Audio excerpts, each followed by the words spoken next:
Hi, everybody. Thanks for joining us today for the Telstra workshop. I'm introducing Michelle, who's with Telstra, and she'll be running today's workshop and follow up with the Q&A afterwards. So if you have any questions, don't hesitate to put it into the chat. That's about it. Let's get started. Oh no, where'd you go? I just started sharing my screen. I don't know if it turned off my video while I was, oh no, it's okay. All right, can you guys see my screen okay?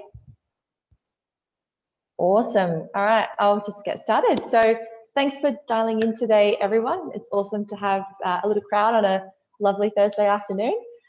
Today or tonight is going to be an introduction into communication APIs, specifically the messaging API from Telstra Dev. So in a minute, I'll introduce what is Telstra Dev, what am I, like what am I doing? But just as an overview, we're going to go from start to finish today. So going from introducing the value of these kind of APIs, what are APIs in general, if you've never heard of that term, I'll show some examples of when they can be used and when you might actually be using APIs already in your life. And then I'll actually show you how to send your own SMS using our free trial API. So if you'd like to follow along live with the workshop, you can head to dev.telstra.com. I've got the URL on the screen there. It's free to register and you can follow along with me if you do that. If you're watching the recording, you can also register and follow along. So this is great if you're not a developer and you don't know any software, because I'm going to go exactly from start to finish. But if you are a developer, this will also be a really great tool for you. And at the end, I'll give you some sort of like advanced steps for you to take this a little bit further. As Becca said, ask questions at any time in the chat feature. I might jump back and forth into the chat if you guys have a lot of questions. But if not, I'll get to them at the end where we'll leave some time for a Q&A. I also welcome you guys to jump on Twitter if you have Twitter. There's Telstra Dev and my personal Twitter there as well. You can hear updates from us in the future. I'd love to hear what you're doing with your UNIHACK, and send a screenshot of our workshop today if you're following along. We're also sponsoring a prize this year, so pay attention to the end of this presentation. I'm going to go into a little bit about IoT and the Internet of Things and how you can win an IoT device with us. All right, so without further ado, I'll give you a little bit of context, just because when people think about Telstra, they don't necessarily think about APIs and developers. But it's traditionally, mobile phones and tablets maybe that comes to mind when you think about Telstra. But what we're actually doing with Telstra Developer is we're making sure that the century of network capabilities within Telstra, so phone, internet, text, we're able to actually evolve that into software-defined, machine-to-machine, big data ecosystems, which is what we'll be showing today. So in this day and age, it's really important for businesses, especially old ones like Telstra, to embrace digital networks and software-defined networks. So Telstra Dev is Telstra Developer, and that's the developer center where you can actually access APIs that allow you to use the Telstra network. We've also got IoT solutions, so Internet of Things solutions, where you can actually connect to Telstra's Internet of Things network. There's actually 4 million square kilometers of coverage for the IoT network, so it's very, very handy, especially in rural and remote areas. We've also got a community as part of Telstra Dev too. So if you register and sign up today, you'll see we have blogs, we've got tutorials, we've got forums, we've got Twitter, where you can sort of keep up to date with tutorials and best practices and things about the Internet of Things and APIs.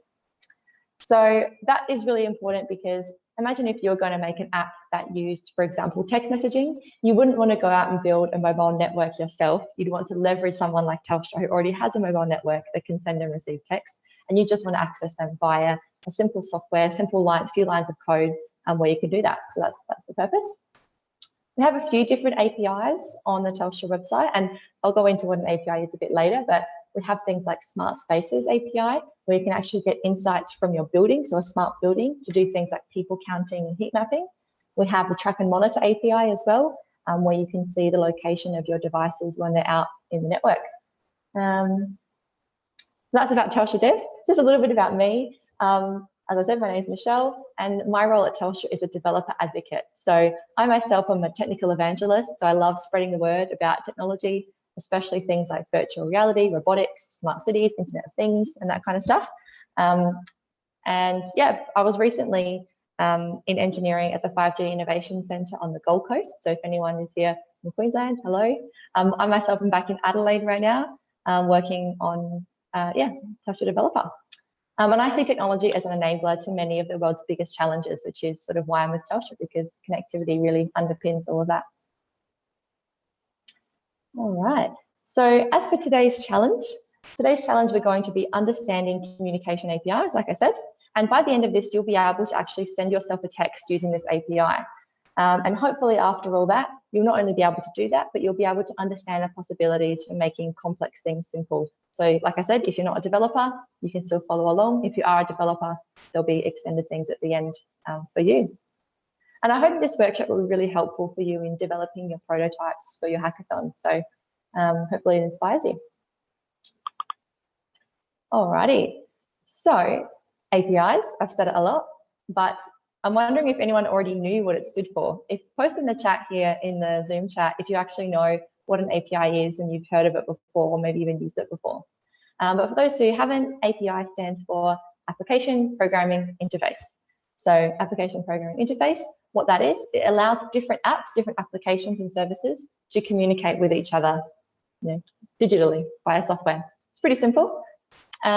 And APIs are actually powering pretty much everything that we do today, not just in the digital realm. So the four main advantages, or the four main use cases of an API, is to access data. So lots of your data, it's really important to know, for example, like the location of shipping containers that you've got, or the temperature of your fridge that's carrying fresh produce across Australia. That's really important to be able to access the data, and you'll do that via an API. But it's also sensitive information that you want to keep to yourself. So you want to be able to access it, but you don't want others to access it. So you might want to securely provide that information to a third party as well. Like, for example, if you have, like I mentioned, a truck who's carrying fresh produce across Australia, you might have a sensor in that fridge, and you might want to be able to show, for example, like border crossing clearances when you're crossing the state borders, that ice cream or something that needs to be cold has kept at a cold temperature that whole time. So you can prove that via exposing the data through APIs. But those people shouldn't be able to search your entire database and see the names of the truck drivers and their address. The API allows you to access that data really securely and specifically. An API can also be used to extend the functionality of an application. So by allowing different apps and services to communicate together, we can do things like, for example, you can write a blog that can actually publish to Facebook and LinkedIn. So you don't need to actually work at Facebook or work at LinkedIn to be able to do those sort of things. So you'd use a Facebook API or a LinkedIn API connected to your blog to actually post those things. So while you're extending the functionality of your application, you want to be able to actually keep it simple. So you want to be able to focus on your core capability. So if you're a blog, you want to focus on writing a really good blog with really good content. You don't want to have to worry about being able to post on social media. So that's why you would use an API. The example we're going to use today is how to send a text message in your app. So for example, if you were doing, say you were a florist who is working to produce orders for clients, you don't want to have to worry about creating a whole application that's going to send text messages to your clients when their order is ready. You can just use an API like the one we're going to show today. So I've just seen someone in the chat has used APIs before, which is great. If anyone else has used APIs, then let me know. I just would love to hear what APIs you guys have used. So to go back a little bit further, to make it a little bit simpler, think about APIs that you already know and use, or even simpler than that, what kind of software and services do you communicate with on a day-to-day? I have a really cool analogy here that I like to use as the API as the middle person in an equation. So for example, if you're a customer and you're going to a restaurant and you want to order, a gnocchi or a special pasta, you don't need to know how to make that pasta. The chef does that. You don't need to know where all of the tools are in the kitchen, where the ingredients are in the fridge, or what the recipe is. All you need to do is be able to ask the waiter and eat the food. Pretty easy. So in an API analogy, you're the app that sends a request to the waiter, who's the API. They're going to work with the server and the database in the background that has all the information and send you a response, which is hopefully your food. That's a really simplified version of how an API works. On the screen now, I've just got a couple of examples of how I use APIs just in the morning. And you would do most of these things as well without even knowing it. So, for example, getting the weather update. So there's a weather API that you can actually use that tells you the information about the weather anywhere in the world. And you don't need to know that you're using an API. All you need to do is ask Google, hey, what's the weather in Adelaide today? And they will use APIs to do that. So Google doesn't know everything about the weather. They use that information from somewhere else. Another one here at the bottom, making a new account. So when you're signing into a new website, you usually get an option to sign in with Google or sign in with Facebook. And you would actually use APIs to be able to do that through the website. So it's pretty cool, and it makes the complex simple a lot of the time. All right, I've got a couple more people in the chat who have used APIs before, which is great. I'm so glad to hear that you've had a bit of experience. So we've heard about APIs, and some of you have used APIs before. One kind of API is communication as a service API. So you're communicating via an API rather than, in my previous examples, is getting the weather and being able to log in. This one is communicating. So you can integrate APIs for communicating via email, via phone, via WhatsApp, or whatever your preferred method of communication is. But today we're going to use a text messaging API. So we're going to try it out together in just a bit. If you haven't already, please sign up on dev.telstra.com. And yeah, I guess I wanted to talk about why you use a messaging API really specifically. So you can actually send and receive SMS and MMS using just a few lines of code. You don't need to write an entire application. You don't need to create your own mobile towers and things like that. We handle all that as Telstra. You just need to use this code. It's going to make workflows faster and more productive. And I guess an important thing to keep in mind is that texts are more likely to be open than emails. I don't know about you, but I get so much email spam these days. Okay, so some example uses. The first one is for alerts. So because texts are more likely to be read than emails, you can use SMS API or SMSs for really critical alerts. For example, if your parking is about to expire, the city council might have an app that sends out a text when you have 5 minutes left of your parking, right? For example, with COVID lately, there's been lots of things changing around the place. So the government might want to send out text messages to alert you if something in your area has changed. Also alerting if your delivery has been received and things like that. If you integrate the API with real-time data like your GPS for your location, you could integrate it with tracking systems so you know if your parcel is going to arrive. I'm sure you guys can think of examples when you've received an automated message for an alert. Another one is reminders. So in things like doctor's appointments and dentist appointments, I usually get a text the day before to say, hey, Michelle, please confirm your appointment for tomorrow. So that really reduces no-shows at appointments that are really important and saves up room for another patient. Another reason you would do that is scheduling. So in this example, the dentist messaged you, are you still free tomorrow? I reply, yes. So that's using two-way communications without manual emails back and forth. Another example is marketing. So I can leave my texts, I can leave my emails on read, but I can't leave a text on unread. So marketing, you might be sending out promotions and links to surveys and things like that. For security, you can send out one-time passwords. So when you're logging in, it says, please check your text message for the 6-number PIN, and that keeps things really secure. And then just for messaging, so chatbots and things like that, you can use the API for those. So I want to show how simple it is to get started and actually create something like this with zero developer experience. So it's not just governments or teams of developers who can use these APIs. They're becoming more and more accessible, which I think is great. And for things like hackathons that you guys will be doing in a couple of weeks, you can actually use these really simply to integrate into your prototype. So imagine if at the end of the weekend on Sunday, when you're presenting your final pitch, you actually have a working prototype that you've developed over the weekend. That is super impressive, and I'm sure that would impress the judges as well.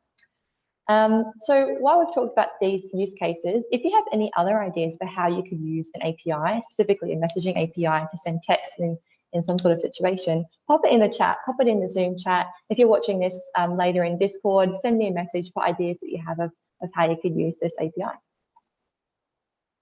Okay, so we're actually ready already for the demonstration.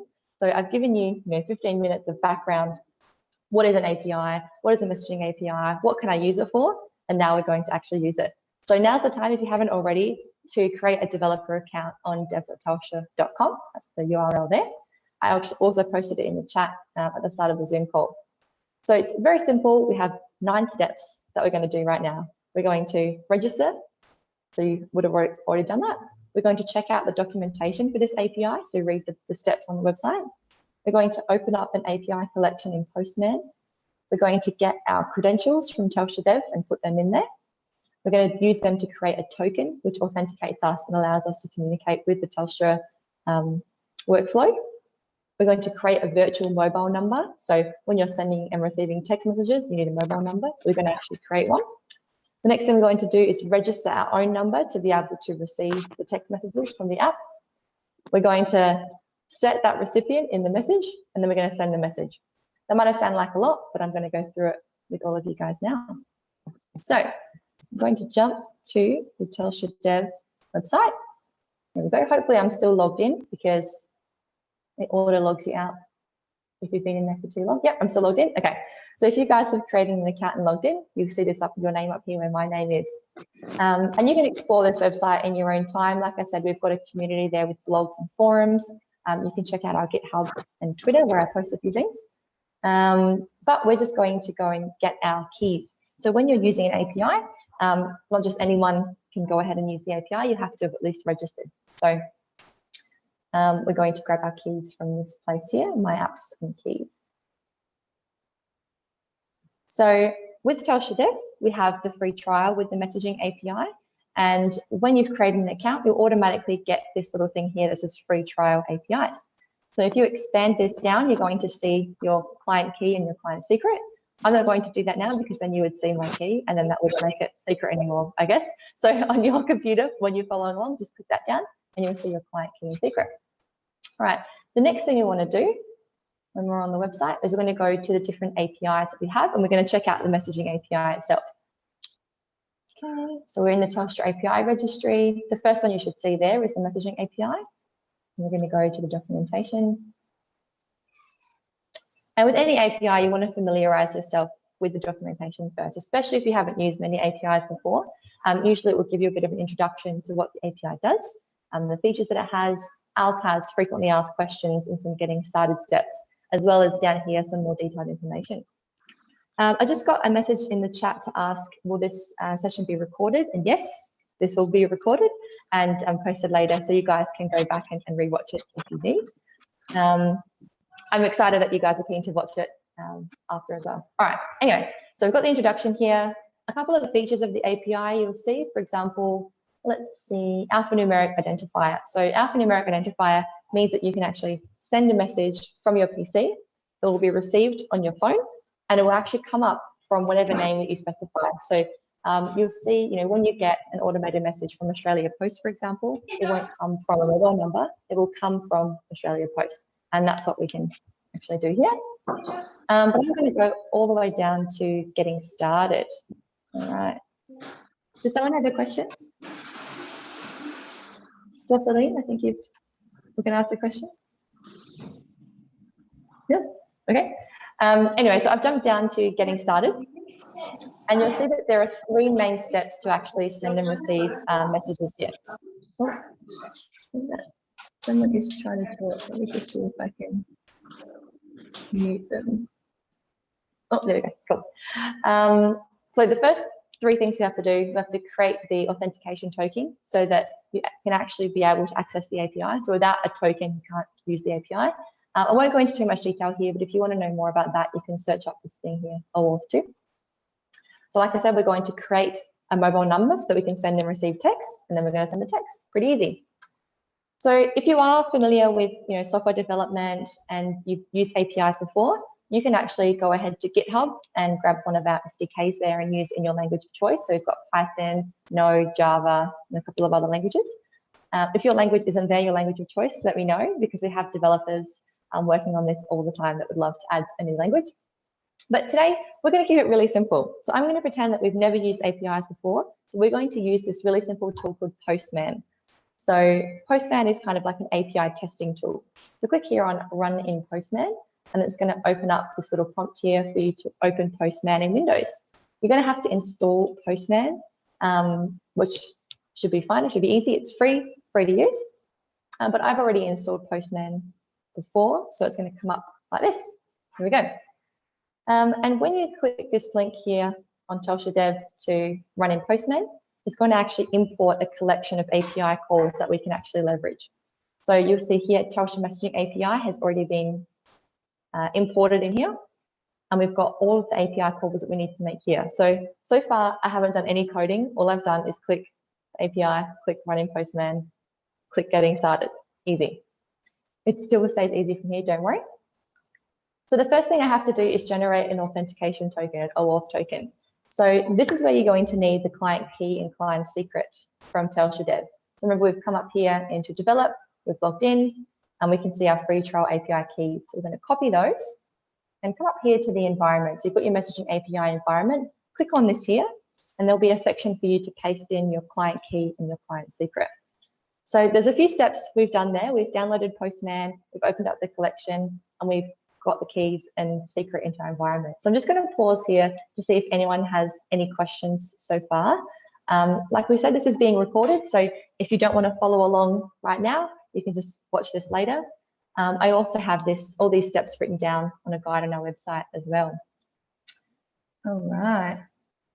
Just checking the chat and see if there's any questions so far. There's a couple of people that have used APIs, which is amazing. So using Microsoft Azure API, using Google API, using Stripe's API, more Google API, Mapbox API. This is great. I'm so glad to see this. And for those of you who haven't used APIs before, this will be your first. Anyway, so let's pretend that we've copy and pasted our client key and client secret in there. So now we're going to just generate the OAuth token. And again, I haven't done any coding so far. All I do is click send. Sending request, sending request. Amazing. Come back here. Status 200, OK. So when you're sending and receiving API calls, you want to check for the response. And here, 200 OK means that it was successful. If you get anything other than a 200 or a 201, then there's probably an error.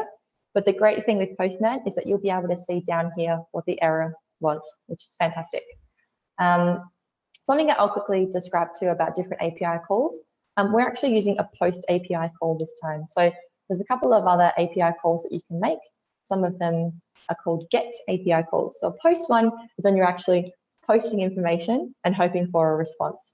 A get API call is when you're asking for information.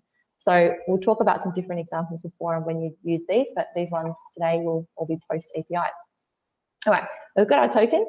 Now we're going to go and create a subscription. So as I said before, when you're sending and receiving messages, you need a mobile number to actually send them from and receive them to. In this case, we're making a virtual mobile number. So you won't actually get a SIM card. You won't get a mobile number that you can call, but you'll actually receive a virtual mobile number. All right. So again, I don't have to do any coding. I don't have to put any information in here. Postman has already put it in. I just click send. Hopefully. Amazing. So we've got a 201 created. It's green, it's good. The request has been fulfilled. We're all happy. If I get anything other than a 200 or a 400, there's an error, and it will explain the error down the bottom here. All right. The first thing I'll see here is my destination address. So that's an Australian mobile number that I've been assigned. It's my virtual mobile number that I'll be able to use this API with. So if I send a text right now with that with this API, it'll come from that mobile number, which is awesome. So if you've gone ahead and created an OAuth token and a subscription, you'll get a different number there. So everyone will have a unique number. An important thing to note here is that active days is 20. So active days is the number of days that this number is active. So after 20 days, it will go back and be assigned to someone else. So with the free trial API that we're using today, that lasts for 30 days. The paid account, I think it's up to 5 years, so no worries. Okay. The next thing we need to do is, because we're on the free trial, we can only actually send these test messages to 5 different people, so 5 different numbers. So what we're going to do is register those numbers here. This is the first time I'll actually be doing any coding in here, but we have to actually edit the body of this API call. So this is the information that's going to be sent with the API call. So I'm just going to send a message to myself, so I only need one B number. I'm just going to put this test mobile number that I created before. Just got it written down in front of me, so I'm going to write that down. Okay, and I'm going to copy that number.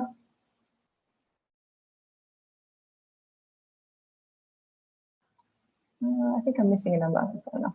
Actually, let's see what happens if I send this. Okay, so I'm going to send this request. Okay, great. I think it should be that one. Great. Okay, so I've just registered a B number that with the free trial, I'm able to send a text message to. All right, now is the fun part. We're going to actually send the SMS. So far all we've done is register our account, get an authentication token to use the API, create a virtual mobile number, register the people that we're going to send the test messages to. Now we're going to send the message. I will say that only in the free trial are you limited to send it to only 5 people. In the paid account, you can send it to any registered mobile number. So that's how you can send bulk messages. All right, again, we're going to edit the body of this send SMS here. So there's a few different parameters, and if you'd like to know more about these parameters, just head back to the messaging API documentation, provisioning messaging. So you'll see here a breakdown of what that API call does, send SMS, what the required inputs are, and what format they need to be in. So for example, 2 is the phone number that you're going to send the SMS to. I'm just going to go back into Postman and I'm going to put that number. So it's an Australian number. This number that we registered before. And we're not going to worry about any of those things for now. Delete those. And we're going to put a test body. Let's say, hi from UNIHACK 2021. I can't believe it's 2021 already. I don't know about you guys, but that freaked me out. And again, you can see this is the amount of coding that I have to do to send a text message. All I've done is typed in to and from. Everything else is done for me. Fingers crossed this works. Okay, great. So we've got a status 201, which means the message was sent. So you see that who it was sent to, and the status here is message waiting. So what happens with this API is the API will send the text message to Telstra. Telstra will say, yep, cool, that's a valid mobile number. I'll send it across to them. So it was waiting before, but now it's not waiting. Let's just see if that message actually came through to me. Who would it be? Would it be there? All right, cool. So this is just, I'm showing up my text messages here. I've sent it to this test number on the internet. And here we go, hi from UNIHACK. And just to prove that I didn't prepare that earlier, maybe someone can post in the chat. Okay, look, someone just commented API. They thought it stood for American Petroleum Institute. I know that's a joke, but I'm going to prove that I didn't do this earlier. So I'm going to send American Petroleum Institute. It's successful. And there we go. I received the text from the other end. Okay. So right now, all we've done is set up a mobile number where we can send a text from. We've used Postman, so there was almost zero coding involved. All I had to do was write a mobile number in there to send it to and change the body. I can actually send a message back to that number, but nothing's actually going to happen because that number is not connected to a mobile phone. It's connected to a virtual mobile number. So I'm not going to show you how to do it today, but I might be able to post some advanced tutorials on how you can actually receive messages to your virtual mobile number. That takes a little bit more coding with things called callbacks. And yeah, I've got a tutorial for that online that I'll show you guys. But I think that was, for me, it was pretty simple. I don't know about you. Let me know in the chat how you found that tutorial, just that quick workshop going through how to send a message with the messaging API. So that was it. I think that was pretty easy. I hope you guys can actually integrate this into your app during UNIHACK if you think that, if your use case suits one of those. Thanks, Steph, in the chat. You just said you'll try it later when you have some more time. Fantastic. I would love to know how you go, so let me know. I'll keep going through this presentation. We've got half an hour left. So as I said, at any time I'll stop in the chat to answer any questions, but if not, I'll just keep talking about APIs and Internet of Things because I love it. So now you're able to send a text using the API. What you could do next is expand that to sending to multiple numbers at once. So just then I sent to one person only. With the free trial, you can send to up to 5 people at the same time. So that's a good way to test like bulk messages and alerts. You could also try to send MMS. So there's instructions in there how to change it from an SMS to an MMS. So you can include images or pictures or music or something like that. Like I said, you can actually use this API to receive messages to your virtual mobile number and do things with them. And the last thing is you can integrate that API into other systems that you have. So I've actually done this before in a pretty cool example, but to show you how the API works, you have your mobile. You have a phone like this, I guess. And if you go this way, you send a text message to that virtual mobile number. So this is an example number here. And that mobile number ends up in Telstra Dev's gateway, the messaging API gateway in the internet. Once it's there, you can connect it to your apps and systems because like we said, an API, the purpose is to connect multiple systems and services. So for example, you could have a database there of bushfire zones, and you could say, right, send an SMS to every single person that's in the GPS coordinate of this postcode. And then you can actually send out bulk messages from that system to the phone, which is the other direction. One of the cool ways that I've seen it being used before is in the Internet of Things, and I'll go into that in a second. And I guess the point here is that you don't have to be an excellent coder to do this. Here's an example of where I've used a program called Node-RED to actually connect an IoT device and my mobile phone, so I can actually send and receive alerts to the IoT device from my phone. And here you can see it's really like drag and drop programming in Node-RED, not so much hardcore scrolls and scrolls of coding text. I've got that all up on my GitHub as well, if you guys would like to see this. So what we did was we had an IoT device with a temperature sensor, and if the temperature exceeded a certain temperature, so say it was above 30 degrees, we could send a text warning to my phone. And we could do it the other way. I have my phone, I could send a text to the IoT device saying, hey, what's the temperature? And it could send me back the temperature. So that full tutorial is available on my GitHub with a video with that. So that example was about polling for sensor readings. And that comes up under the umbrella of environmental monitoring. So you're monitoring the environment. And it's really important to understand environmental monitoring because if we measure what matters, if we can get the data from our things, then we can do incredible things with them, like making sure they're safe, keeping their usage efficient, and then starting to automate them. So you can get IoT sensors sensors like this in pretty much anything these days. Maybe you can post in the chat, what was the strangest IoT device you've ever heard of? What's the strangest thing you've ever seen connected to the internet? The strangest sensor you've ever seen? For me, the one up there is pretty cool, a bike full of Internet of Things sensors. So instead of wearing a smart watch that can kind of guess how many kilometers you're riding or how many pedals you're doing, the bike can actually tell you exactly how many pedals it's doing. I've also heard of smart shoes, where it can actually see how many steps you're doing. It can do smart things like, see what angle your feet are turning. So you might need to go to the physio or something. But there's some really cool ways we can do that.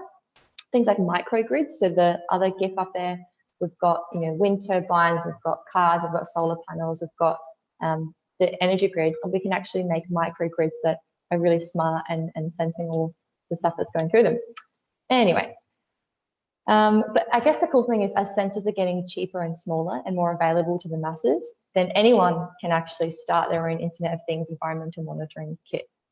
And one of the cool examples I've seen, I'll show you another example, is in smart cities. So by measuring things like how full the bins are, you only need to empty the ones that need emptying. So that saves time, saves resources in a smart city environment. Another great example I've seen is in the AFL. So Telstra has this app called the Telstra Tracker, where the AFL players have small sensors sewn into their tops, and it will track speed, distance, like how far they're running, their health.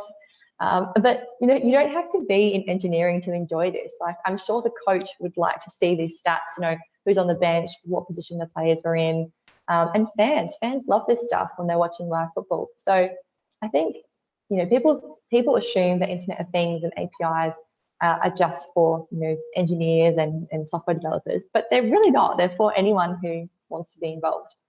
I think that's the future of technology. I'll just jump back in the chat and see if anything's going on. Okay, cool. So there's a question. Someone answered my question about what's the coolest IoT thing you've seen, and it was smart glasses. So I would say connected glasses are definitely an Internet of Things thing. So Internet of Things, I'll just explain it in the next slide. The Internet of Things is IoT. So anything that's connected to the internet and is a thing is an Internet of Things device. So there's billions of connected devices on the internet, and smart glasses are definitely one. They don't have to be necessarily like virtual reality glasses, but just any glasses that are connected to the internet. Let me see. There's another question in the chat. Would the messaging API be able to send bulk messages to real numbers? Yes, absolutely. So messaging API is already being used by thousands of customers around Australia. So some real life examples are in marketing. So you might get text messages from like Domino's Pizza saying, today's Friday, you get 10% off. And everyone subscribed to their list will get that. That's using messaging API. So I'm sure if you go through your phone and look at your previous messages, you'll see some from the companies or government or your dentist that has been sent to you via a messaging API. Because think about it, your dentist is not going to wake up every morning and send out a text to everyone with their appointment that day. So anyway, I'll keep moving on to the Internet of Things. And the reason, and I'm so glad, if you've stayed on this call or watched this video for the first 37 minutes, that's fantastic. Because Internet of Things is the part I'm most excited about, and it's what we're going to be doing the competition for at UNIHACK. So I mentioned Internet of Things is anything connected to the internet. So you've probably heard buzzwords before, like IoT, 5G, and things like that. They're all connected. So the Internet of Things, if you're using cellular IoT, you can actually use 4G and 5G to connect your things. So some of the other connectivity options for the Internet of Things, actually, I wonder if anyone knows any other options. So other than 4G and 5G, what are some other ways that you could connect your device to the internet? I might leave that question for you guys to type in the chat. But the option I'll talk about is LPWAN, which stands for Low Power Wide Area Network. Cool. We've had someone in the chat say 3G. Absolutely right. 3G is another way that you can connect to the internet. Starlink, great. Starlink uses satellite connectivity, so that's another kind of IoT connectivity. Wi-Fi we had there. Wi-Fi is another example of IoT connectivity. 2G, not really. I've never seen a 2G device. I think 2G was depreciated before IoT. LTE, so LTE is the same as 4G, well, I guess. Bluetooth, thank you. Bluetooth is another Internet of Things connectivity. So far we've had Bluetooth, Wi-Fi, Starlink, 4G, 5G, 3G. Someone else said mesh networking. So yep, definitely, but usually mesh is connected to something else. So it might be a mesh of Wi-Fi devices. It might be a mesh of Bluetooth devices. So the connectivity there is Wi-Fi or Bluetooth. So cable, yes, someone said cable, of course. Internet could be connected through cable. So the one we're going to talk about now, actually ones you guys didn't mention, there's like LoRa and Sigfox, Zigbee and things like that. They're not standardized technology, so they're not as popular as these ones. So we've got low power wide area network, LPWAN. And the benefit of that is, as opposed to something like cable with low power wide area networks, you can do updates over the air. So that's really handy. You don't have to go out and like plug into your devices and do an upgrade. They have longer battery life. So low power wide area networks, they use low power, so they consume low power on your devices. They can be weatherproof, and they have security on the device. So it's really important that you think about security when you're thinking about the Internet of Things, because that's, I think, one of the dangers or one of the fears when we start connecting things to the internet is that they can potentially be accessed remotely. People can be taking the data from those, people can be controlling those remotely. So that is a bit scary, but that's why you need to think about security when you're building Internet of Things devices. No matter how small the device is, you need to be thinking of security. If you're transmitting data over Telstra's LPWAN network or other cellular Internet of Things networks, you're going to have onboard security. You're going to have secure networks end to end. For example, if you're using Wi-Fi, Wi-Fi is an unlicensed spectrum. So think about it, anyone can actually just buy a Wi-Fi hotspot and start transmitting Wi-Fi. So I'm being a Wi-Fi provider by doing this. I don't have to have a license. Telstra has to have a license to put up their IoT network and their cellular IoT network and their 4G, 5G network. That means that no one else can use those spectrum, that frequency. Telstra can only use that, so it's licensed, so it's more secure and less subject to things like interference. So I actually have a networks engineering background, and I can talk about frequency and interference and 5G and standards all day, but I won't. I might just leave it. If anyone has extra questions in the Q&A about the network side of things, I can answer those. All right, but back to the program. We talked about Internet of Things, and you may have seen, Wi-Fi and Bluetooth IoT devices before, but what I'm showing on the screen here is an IoT device that can connect to Telstra's narrowband IoT, low power wide area network. and they're available on Telstra Dev as well. So these little kits are less than $150. I mean, it's not free, it's not zero, but it is pretty cheap for a little device to test with. And the reason I'm showing you guys this is because they're really good to prototype with.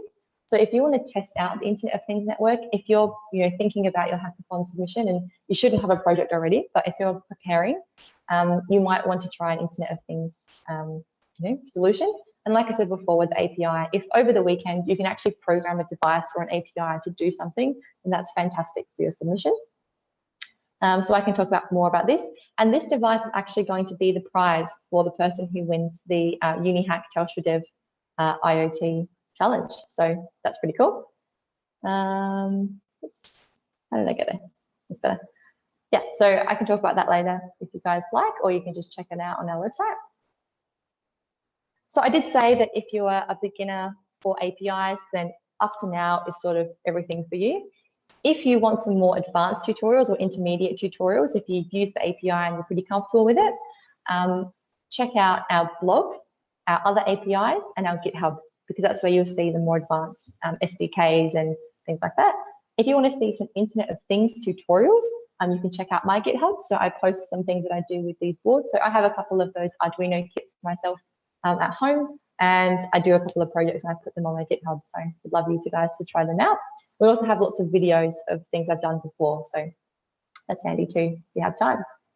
And for me, I've only started programming and developing with Internet of Things recently, but I always have so much fun. And this is a picture of me when I did my first workshop with Internet of Things Arduino devices, and it worked. It was incredible. All I did was, my friend in Melbourne had an Arduino device. I texted him, turn on the light, and the light turned on. And from, I was in the Gold Coast, he was in Melbourne. It was just incredible to see us connecting virtually like that. All right. So in summary, today's points, we learned that APIs, or application programming interfaces, unlock the network potential. We also learned that anyone can innovate with APIs. So all of you guys could have done that. Third one is that the Internet of Things future is powered by APIs, and everything you do almost is connected to APIs. So that's the summary of what we did today. Another reminder to check out Telstra Dev on Twitter and maybe take a screenshot of what you guys have done today. Take a screenshot when you've actually tested out the API, send me a photo, I'd love to see it. It's really hard doing these virtual presentations because I miss out the interaction with you guys. I would love to be in person with you wherever you are, but we're really grateful that we could actually even do this presentation online today. So make it nicer for me, and send me some pictures of you guys using the API, so I feel like I'm just as connected with you guys. Okay, I had another question in the chat there. Is Alexa turning on the light an API? So that is probably using an API, definitely. So Alexa would have a range of commands that she, I guess, can do with voice commands, and that would be using APIs, definitely. Just the last things before I wrap up. A reminder that we'll be introducing a Telstra Dev IoT challenge, where if you use Internet of Things in your solution, you have the chance to win an Arduino board. So I'm going to be judging those submissions after the hackathon. I'm looking forward to that. If you did like the stuff I talked about with Internet of Things, I actually co-host a meetup online. It used to be in Melbourne, but now it's online since I moved to Adelaide. And it's open, anyone can join, and we talk about IoT, and we get special people on the program from IBM and Amazon and Telstra, and we've got a satellite group coming next week, Miriota, to talk about next month, sorry, on the 24th of March. If you'd like to join, I'll post the link in the chat, or if you're watching this online, you can go to meetup.com/IoT. All right, thank you, Terence. I'll open it up to Q&A now if anyone has a question, but people have been asking questions the whole time. Yeah, so that's my last slide. Reminder for Telstra Dev and dev.telstra.com, but I'm here for another 15 minutes. Thanks again, Michelle. Yeah, so I'll probably let people put it on the chat just so that way we don't have so many people coming on this interrupting each other. So if you have any questions, put it on the chat. While they're probably thinking of the questions, I'm probably going to ask you a question about the prize. So because you're judging, can you give us a hint what kind of things you would like to expect, or what things you will be looking at in terms of the when you're judging the best IoT? Yeah. So the idea for this challenge is it should be innovative. And it's kind of like what I said when I was talking about IoT, like what's something that you're surprised about that you see connected to the Internet of Things? Like what's something that couldn't be possible if you couldn't connect it to the Internet of Things? So I want to see something that I'm surprised about, that I'm excited about, and something that really leverages the benefits of the Internet of Things network. So the benefits of the Internet of Things, I guess, so our network, the Telstra network, has really great coverage in rural and remote areas. So if you're using something, for example, that is out in a regional area that doesn't have 4G coverage, doesn't have Wi-Fi, doesn't have Bluetooth coverage, but it's got, Telstra Internet of Things coverage, and that would be a great submission. And if you could prove that you can't do it any other way than the Internet of Things, that would be good. If it's something that, I guess is innovative and novel, but is also very, useful. So not just doing Internet of Things, the example I gave was, turning on the light on and off.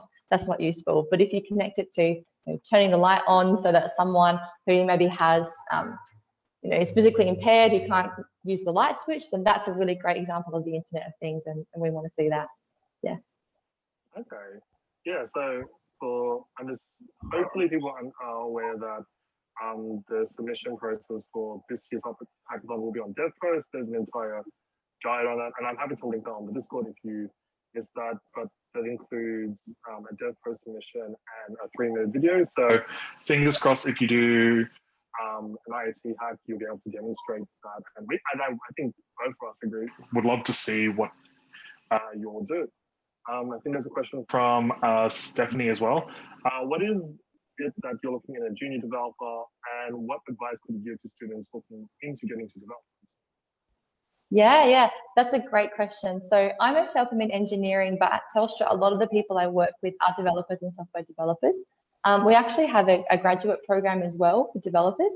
But I think what I would recommend if you're looking to get into development is to really do some projects in your own time that excite you and allow you to practice development skills and learn. So, for example, if you just go and do a course on development in, C++, for example, that's great, and you can put that on your resume. But do you actually know what you're doing, and do you actually enjoy it? And how can you prove that you've actually learned anything from that course? So what I would suggest is, you could set yourself a task to, program your Alexa to turn lights on and off, for example. And you can actually have fun, and you can actually prove that you've made a difference in your life by implementing software development.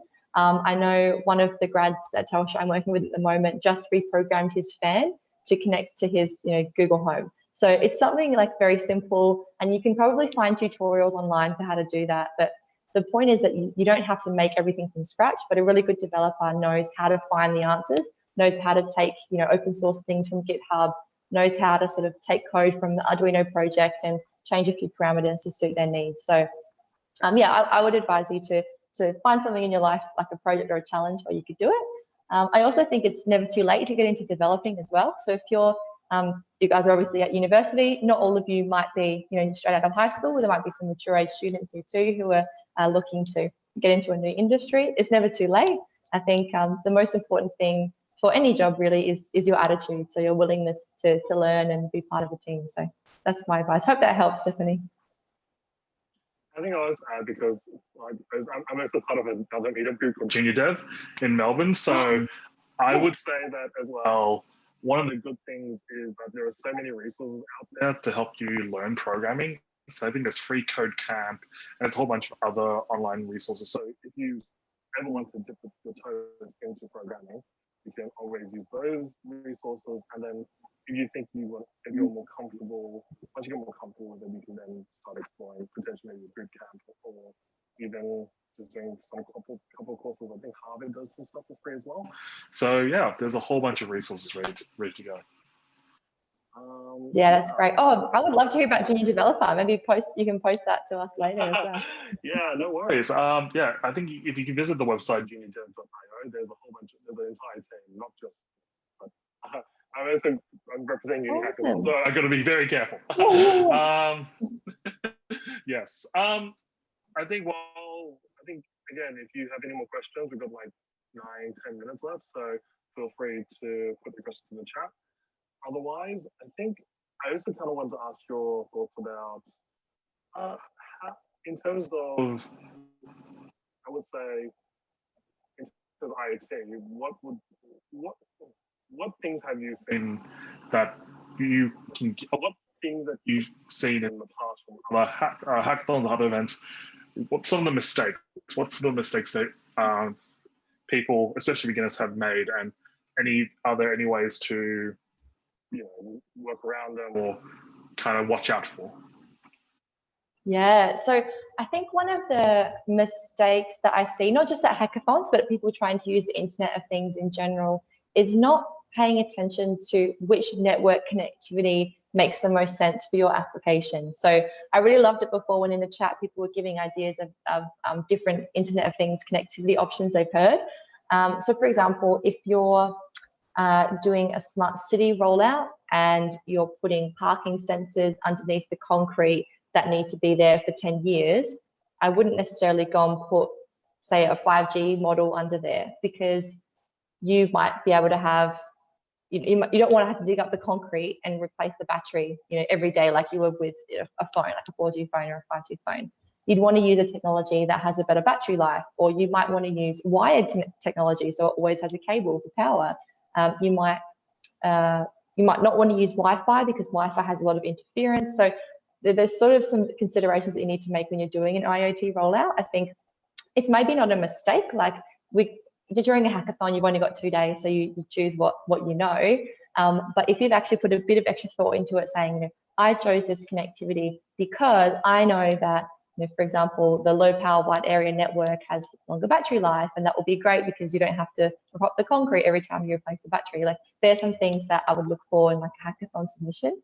And I guess another example is if it's in a rural area, you might have to consider, what infrastructure you need out in that area. So I've seen a great example from a customer, actually, not from a hackathon, is a company that transports resources from a mine out to a shore, out to the sea to get shipped away. So it's a really long journey they're taking, and they want to have IoT sensors all along the way so that they're able to actually check the GPS location and actually check the temperature of the train as it's going from the mine to the shore. And yeah, there's a lot of different considerations you would make there about, like I said, battery life, what coverage there is in that area. So there's lots of things you need to consider. And in a hackathon submission, the more you can explain your reasons for choosing certain things, certain technology options, and then the better it will be. Yeah. Cool. I think there was a comment from Emma about, I think, our previous conversation. Props on using an IMU in one of the projects on your GitHub. Yeah. I don't know what an IMU is, so the type of sensor.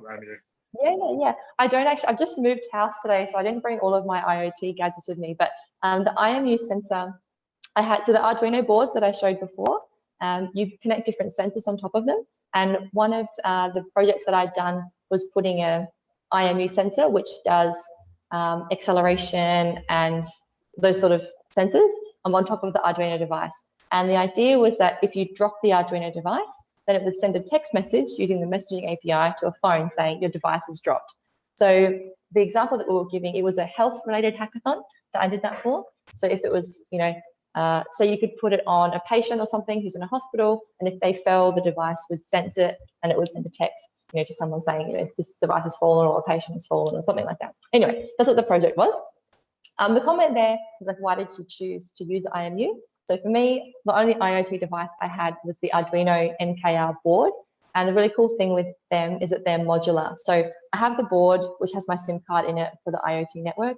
I plugged on top of that the IMU sensor, and they literally plug on top of each other. So I didn't need to get a breadboard and buy a new sensor and connect them all with wires and things like that. For me, it was just the easiest way to do it. And this is an example of when you would be, like, that's the prototype, right? I wouldn't actually get an Arduino device and the IMU sensor and strap it to a patient, right? You would go through some iterations of your prototype, and you would make it simpler and cheaper and smaller until it's maybe the size of a little tracker like this. So in the example in that project, it was for hackathon, and so we only had 2 days. We put together the sensors that we had available. So I think maybe that's another advice I'd give to people in a hackathon is just try and use the tools that you have around you.